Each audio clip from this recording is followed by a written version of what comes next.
नमस्कार. मी सुधीर कुलकर्णी. आपण बघताय कवडसा.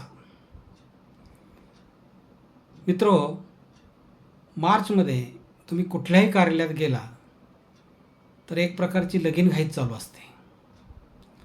प्रत्येकाचा उद्दिष्ट पूर्ण करायचा धडाका चालू असतो. कुणाचं कामाचं पूर्तीचं उद्दिष्ट असतं, कुणाला वसुलीचं उद्दिष्ट असतं.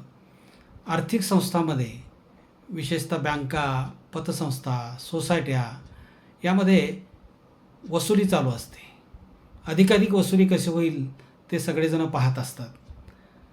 त्याशिवाय ग्रामपंचायता, नगरपालिका, महापालिका, जिल्हा परिषदाची इतर संस्था यामध्ये कर वसुली, पाणीपट्टी वसुली कशी होईल याबाबत लक्ष दिलं जातं. दुसऱ्या बाजूला जी शासकीय आणि निमशासकीय कार्यालय आहेत तिथं बजेट येणं प्रकारे संपवण्याचा धडाका चालू असतो. जे साधारणतः आपण जर बघितलं तर एप्रिलपासूनचे 8-9 महिने हे साधारण सगळ्या कार्यालयात झोपा काढण्यात जवळजवळ जात असतात. म्हणजे अनेक कामाचे निर्णयच होत नसतात. काही कामे टक्केवारीमध्ये अडकलेली असतात, काही हेव्यादाव्यात अडकलेली असतात. पण जानेवारी जसा उजाडतो तसं सगळेजण खडबडून जागे होतात आणि सगळे एक होतात आणि सारे जण बजेट संपवण्याच्या मागं लागतात. आता बजेट संपवायचं कसं? तर सर्वसाधारण मार्ग असा असतो की काही नसलं तरी रस्ते आणि गटारीची कामं चालू करायची, कालव्याचं काम चालू करायचं. ह्या कामाला कधी मरण नसतं. हे गावागावात कुठल्याही गावात जावा तुम्ही, 2-4 रस्ते असतात. मग एकदा हा रस्ता धरायचा, दुसऱ्या वेळेला दुसरा रस्ता धरायचा. गटारीचे असंच असतं. एकदा ह्या गटारी चालू करायच्या, पुढच्या वर्षी दुसऱ्या रस्त्याच्या गटारी चालू करायच्या. ही कामं न संपणारी असतात. तोपर्यंत पहिला रस्ता खराब व्हायला लागत असतो, त्यामुळं तो रस्ता पुन्हा येतो.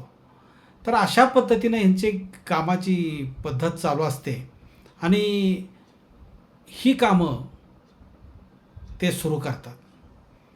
साधारण जानेवारीत त्याची तयारी होते आणि फेब्रुवारी मार्चमध्ये सगळी कामं धडाक्यात चालू असतात. मग सगळ्यांना रोजगार मिळतो.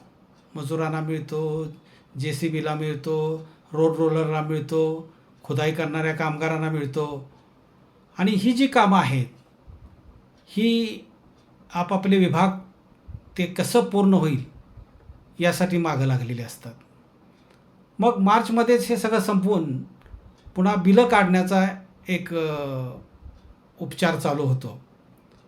मग त्यात पदाधिकारी, अधिकारी, कर्मचारी, कंत्राटदार हे सगळेजण आपले हात त्यात ओले करून घेत असतात. म्हणजे सगळेजण गटून जिथं जिथं लुटता येईल तिथं लुटत असतात. कधी काम दाखवलं जातं, कधी काम न दाखवताच कागदोपत्री दाखवलं जातं आणि त्याची बिलं घेतली जातात. तुम्ही मार्चमध्ये झालेली सगळी कामं बघा, ह्या कामांना दर्जा कसलाही नसतो. म्हणजे जर रस्ता केला असला तर तो वर्षभरात खराब होतो, गटारी वर्षात कोसळायला लागतात आणि काम थोडं दाखवलं जातं आणि त्याच्यात जास्त काम केल्याचं दाखवून बिलं काढण्याचा सपाटा सगळीकडे चालू असतो. म्हणून मला तर वाटतं की मार्च एंडला लुटीचा सरकारी सण म्हटला पाहिजे आणि यामध्ये वर्षानुवर्ष फरक पडत नाही. मार्चमध्ये काय चालतं, कशी कामं होतात हे आम्हाला सगळ्यांना हे ठाऊक आहे. कशा पद्धतीनं पैसे काढले जातात, किती पैसे काढले जातात, कामावर किती खर्च होतो, वाटण्यावर एकमेकाला किती खर्च होतो, हे काही नवीन राहिलेलं नाही. हे सगळ्यांना माहीत असतं. पण आपण डोळ्यावर अगदी कातडं ओढून गप्प बसलेलो असतो. मार्च एंड हा सगळा उपद्व्याप जो चालू असतो त्यावर मौन पाळणं हे सगळ्यांनी आता गृहीत धरलेलं दिसतं आहे आणि त्यामुळं वर्षानुवर्ष यात काही फरक पडत नाही. आणि यातलं महत्त्वाचं म्हणजे मार्च एंड हा दरवर्षी येत असतो. म्हणजे दरवर्षी अशा पद्धतीनंच कामं होतात, त्यावरती बजेट खर्च होतो आणि एक उपचार मार्च एंडचा सगळा पुरा होतो. धन्यवाद. तुम्हाला जर हा माझा व्हिडिओ आवडला असेल तर लाईक करा, मित्रपरिवाराला पाठवा आणि सबस्क्राईब करा. धन्यवाद.